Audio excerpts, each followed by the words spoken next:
আমি Tripura SSA teacher welfare অ্যাসোসিয়েশনের Khowai divisional কমিটির সম্পাদক রাজেন্দ্র দেববর্মা। আমরা আজকে মূলত আমাদের প্রতি মাসের বেতন সময় মতো পাই না। আজকে মাসের 11 তারিখ হয়ে গেল, আজকেও আমরা জুলাই মাসের বেতন এখনও পাইনি।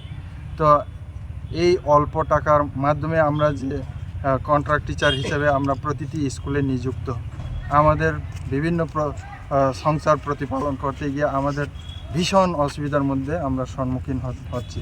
কেউ রোগী আছে, কেউ বাচ্চাদের পড়াশোনার খরচর বাবদ বিভিন্ন ফ্যামিলি প্ল্যানিং আছে। তো এই সমস্ত পরিচালনা করতে গিয়ে আমাদের টিচাররা খুবই অসুবিধার মধ্যে আছে। তো লাস্ট পর্যন্ত আমাদের সংগঠন বাধ্য হয়ে আমরা ডিস্ট্রিক্ট কমিটির উদ্যোগে আজকে ডিউ স্যারের কাছে আমরা 5 দফা দাবি নিয়ে আমরা ডেপুটেশনে মিলিত হয়েছি। তো এখানে আমাদের ডিউ স্যার আশ্বস্ত করেছেন যে তারা অলরেডি এখন একটা নতুন সিস্টেমের মাধ্যমে বেতন ভাতা হবে, যে স্পোর্টস পোর্টাল নাকি ট্রেজারি ফাংশনের মাধ্যমে। সেই কারণে নতুন সিস্টেম হওয়াতে কাজ করতে গিয়ে একটু বিলম্ব হয়েছে। তো যার কারণে আপনারা আজকে 11 তারিখ পর্যন্ত আপনারা বেতন পাইছেন না।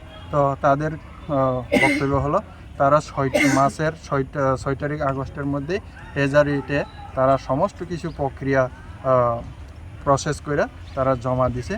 তো ট্রেজারিতে প্রসেস করে জমা দেওয়ার পরেও 8-9 দিন সময় লেগে যায়। তো কাজে আপনারা 20 তারিখের মধ্যে অবশ্যই পেয়ে যাবেন এরকম একটা আশ্বস্ত করেছেন। আপনারা কতজন আছেন এমন শিক্ষক?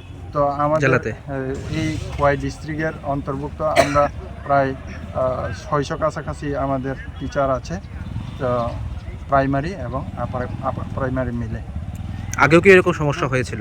হ্যাঁ, নন টিচিং আপনাদের আগেও কি এরকম সমস্যা হয়েছিল? হ্যাঁ, আমরা দীর্ঘ আজকে আমরা সমগ্র শিক্ষার আন্ডারে যে কর্ম করছি, তো এর মধ্যে আমরা নভেম্বর মাস থেকে কিছু দেখা দিয়েছে। এই যে গত 2025-এর নভেম্বর মাস থেকে এইরকম অল্প একটা সমস্যা দেখা দিচ্ছে। তো তারপরে ডিসেম্বরে, জানুয়ারিতে, এমনকি প্রতি মাসে এখন এরকম একটা সমস্যা। এর আগে কি হইতো? এর আগে এমনকি আমরা মিথ্যা কথা বলে লাভ নাই, আমরা এমনকি মাসের 30 তারিখ বা 29 তারিখের মধ্যেও আমাদের এই যে PFMS এর মাধ্যমে, PP এর মাধ্যমে আমরা বেতন অ্যাডভান্সও আমাদের অ্যাকাউন্টে ঢুকে যেত। কিন্তু এখন যে কি কারণে জানি না, নভেম্বর মাস থেকে দীর্ঘ এই যে এখন আগস্ট মাস অবধি প্রতি মাসে কোনো না কোনো সমস্যা। এই যে তৎকালীন ডিউ স্যার স্বপন সরকার থাকাকালীন তো আমাদের টিচাররা যখন ডেপুটেশনে মিলিত হইতে আইছিলাম, সে তো আমাদের টিচারদের সঙ্গে এমন অনেক কিছু অশ্লীল কথাবার্তাগুলি কয়া লাস্ট পর্যন্ত আপনারাও অবশ্যই উপস্থিত ছিলেন বোধহয়, হ্যাঁ, ওয়ার্নিংও দিছে। সেখানে আমাদের প্রণব দাও উপস্থিত ছিল, কিন্তু সে সুন্দর একটা বিহেভ করেনি। তো আজকে কিন্তু আমরা ডিউ স্যার কিন্তু এরকম কোনো মিসবিহেভ করেনি, তবে আশ্বস্ত করেছেন 20 তারিখের মধ্যে আশা করি আপনারা পেয়ে যাবেন। Thank you.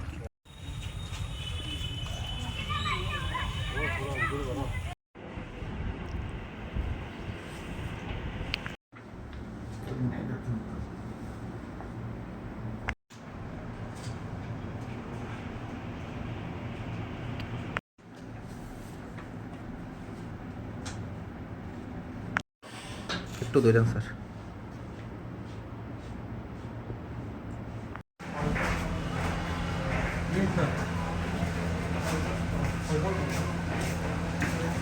স্যার এদিকে স্যার।